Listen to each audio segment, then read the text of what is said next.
வணக்கம். மேசராசி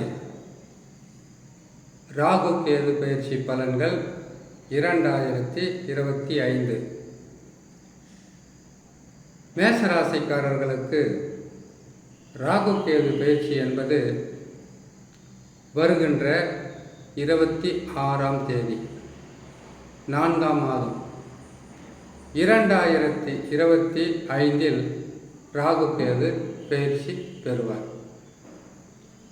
ராகு கேது பயிற்சியால் உபஜயஸ்தானம் என்று சொல்லக்கூடிய 11ஆம் ராசியில் மிகவும் பலமான அதிர்ஷ்டங்களை தரக்கூடிய இடத்தில் ராகு பகவான் மேசராசியான உங்களுக்கு கும்ப ராசியில் அமரப்போகிறார்.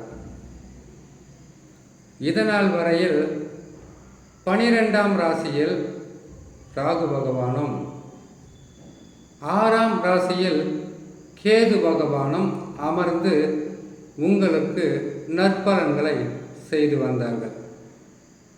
6ஆம் ராசியில் கேது பகவான் நற்பலன்களை செய்தால் 12ஆம் ராசியில் ராகு பகவான் அவ்வளவு சிறப்பான பலன்களை கொடுத்திருக்க மாட்டார்.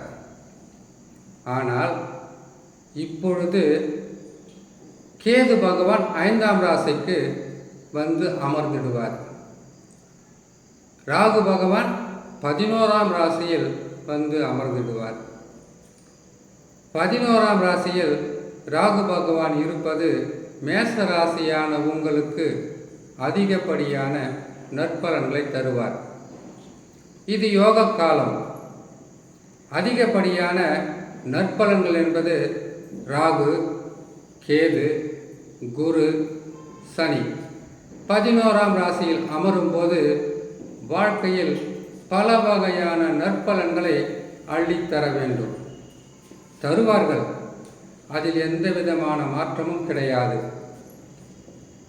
ராகு பகவான் கும்ப ராசியில் அமரும்போது கேது பகவான் சிம்ம ராசியில் அமருவார். 5ஆம் பாவம் என்பது பூர்வ புண்ணியஸ்தானம். பூர்வ புண்ணியஸ்தானத்தில் கேது பகவான் அமருவதும் லாபஸ்தானம் அல்லது உபஜயஸ்தானத்தில் ராகு பகவான் அமர்ந்து பல வகையான அதிர்ஷ்டங்களை அள்ளி கொடுக்கின்ற இடம்தான் இந்த 11ஆம் இடம். மேசராசிக்காரர்களுக்கு இதற்கு முன்பதாக சனி பகவான் அமர்ந்திருந்தார். இப்பொழுது ராகு பகவான் அமரப்போகிறார். சனியைப் போல் ராகுவும் செவ்வாயைப் போல் கேதுவுன்னு அனைத்து ஜோதிட நூல்களிலும் சொல்லப்பட்டிருக்கக்கூடிய ஒரு ரகசியம்.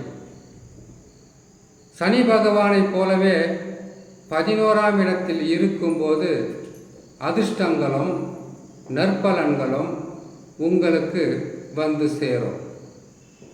மற்ற கிரகங்கள் எந்த நிலையில் இருந்தாலும் சரி, ராகு பகவான் 11ஆம் இடத்திற்கு வரும்போது திடீர் பணக்கார யோகங்களை கொடுப்பார். பணக்கார யோகம் கேட்டிங்கன்னாக்கா, சாதாரணமாகவே நீங்கள் ஒரு சிறிய தொழில் செய்பவர்களாக இருந்தால் கூட அந்த தொழிலில் மிகப்பெரிய ஒரு லாபங்களும் அதிர்ஷ்டங்களும் கொடுப்பது இந்த காலகட்டத்தில் தான்.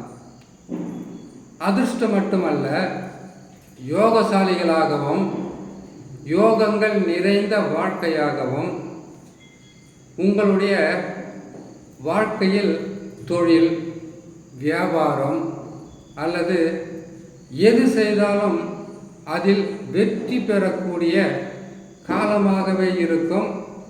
ராகு பகவான் 11ஆம் ராசியில் இருக்கும் 1.5 வருடம் வரையில்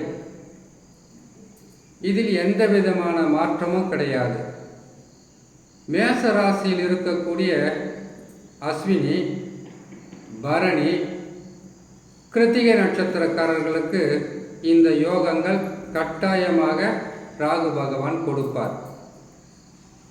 மற்ற கிரகங்கள் என்று சொன்னால் சனி, குரு. இந்த கிரகங்கள் உங்களுக்கு பாதகமாக இருந்தால் அதையும் மீறி நற்பலன்களை கட்டாயமாக ராகு பகவான் தருவார். அதிர்ஷ்ட காற்று இனிமேல் உங்கள் பக்கம் வீச ஆரம்பிக்கும். இனிமேல் உங்களுடைய தொழில் நல்ல வளர்ச்சி அடையும். வியாபாரம் அதிர்ஷ்டகரமாக உங்களுக்கு லாபங்களை பெற்றுத்தரும். கடனாக நீங்கள் இதுநாள் வரையில் கடன் கேட்டும் பணம் கிடைக்காமல் இருந்தால் கேட்ட இடங்களில் காசு பணம் கிடைக்கும். குடும்பத்தில் சந்தோஷம் நிலைத்திருக்கும். உங்களுடைய முயற்சிகள் அனைத்திலுமே வெற்றிகள் என்பது ஒவ்வொன்றாக கிடைத்து கொண்டே இருக்கும் ராகு பகவானால். நீண்ட நாளாக இருக்கக்கூடிய தடைகளும் தடங்கல்களும் வருமான குறைவும் மன சஞ்சலமும் உங்களுக்கு ஏதாவது இருந்திருந்தால் இனிமேல் ராகு பகவானால் உங்களுடைய வாழ்க்கையில் அனைத்து வகையான முன்னேற்றங்களும் கிடைக்கும். நீங்கள் புதிதாக தொழில் தொடங்கலாம், புதிதாக வியாபாரம் ஆரம்பிக்கலாம், அல்லது தொழிலோ வியாபாரமோ இல்லை ஏதாவது வேலையை தேடிக்கிட்டு இருக்கீங்களா, உடனுக்குடனாக உங்களுக்கு நல்ல தகவல் வந்து சேரும். அதனால் நற்பலன்கள் அதிகரிக்கும்.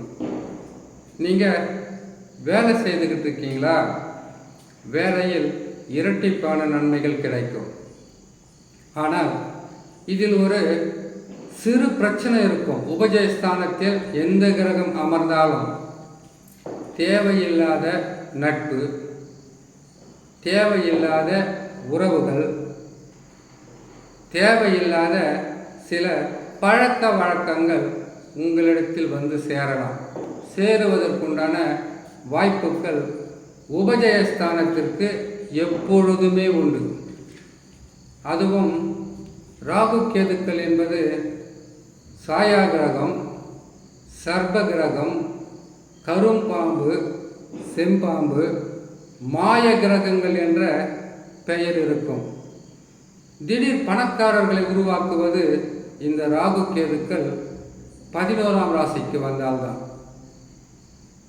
அப்படி இருக்கும்போது 11ஆம் ராசியில் குரு, சனி, ராகு, கேது இந்த 4 கிரகங்களில் எந்த கிரகம் வந்து அமர்ந்தாலும் திடீர் பணக்காரங்களையும் அதிர்ஷ்டங்களையும் கொடுக்குறாங்க சொல்லியிருக்காங்க இல்லையா. அதே போல் நமக்கு தேவையில்லாத நட்பு அல்லது தேவையில்லாத உறவு அல்லது தேவையில்லாத சில உறவு பழக்க வழக்கங்களை உருவாக்கி கொடுப்பார். அது பணத்திற்காக இருக்கலாம், நட்பாக இருக்கலாம், அல்லது உங்களுடைய செய்கின்ற தொழிலுக்கு உதவியாக கூட இருக்கலாம். அந்த உறவுகளால் உங்களுடைய வாழ்க்கையில் நல்லது நடக்கும், சந்தோஷம் பிறக்கும், நன்மைகள் இருக்கும். ஆனால் அதே உறவுகள் புதிதாக வந்து சேரக்கூடிய உறவு இல்லையா.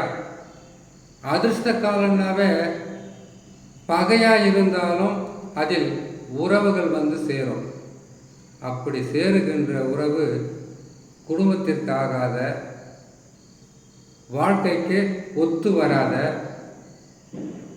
உங்களுடைய இந்த காலகட்டத்திற்கு அது சரியாக வரும். அடுத்தது ராகு மாறிடுவார், அவங்களும் மாறி போயிடுவாங்க. நல்ல காலம், நல்ல நேரம், குரு, சனி, ராகு, கேது 11ஆம் இடத்தில் வருகின்ற காலம். இந்த காலத்தில் அதிர்ஷ்டங்களும் இருக்கும், லாபங்களும் இருக்கும், முன்னேற்றங்களும் இருக்கும், பல வகையான நற்பலன்கள் என்பது நடக்கும். அதிகப்படியாக நற்பலன்கள் நடக்க வேண்டும் என்றால் உங்கள் சொந்த ஜாதகத்தில் தசா வலிமையாக இருக்க வேணும்.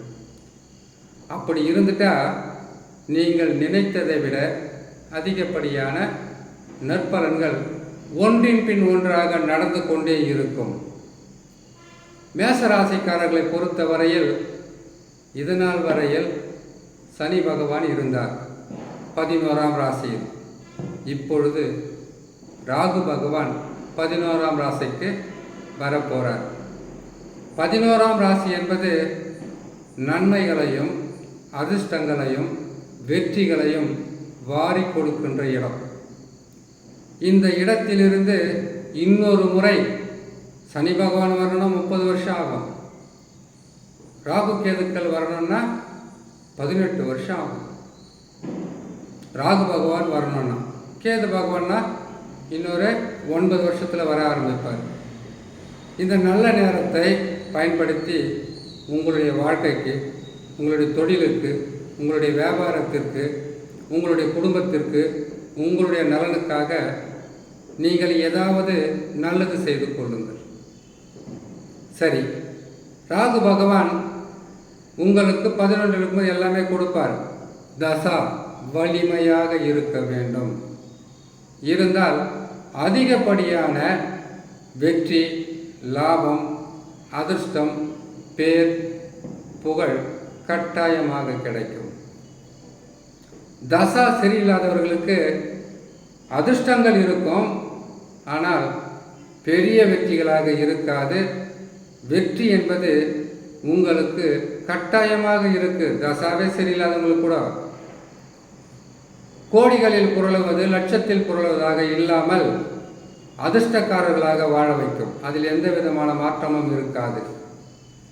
மேசராசிக்காரர்களுக்கு ராகு பகவானை பற்றி மட்டும்தான் சொல்லக்கூடிய பதிவு. அவர் நல்லது செய்வார், நல்லதே செய்வார். மற்ற கிரகங்கள் பாதகமாக இருந்தாலும், அவர்களால் வரக்கூடிய கஷ்ட நஷ்டங்கள் இருந்தாலும், ராகு பகவான் அனைத்து கஷ்டங்களையும் தடுத்து நற்பலன்களை மேசராசியான உங்களுக்கு கட்டாயம் கொடுப்பார் என்று சொல்லி இன்னொரு நல்ல பதிவில் உங்களை சந்திக்கிறேன். நன்றி, வணக்கம்.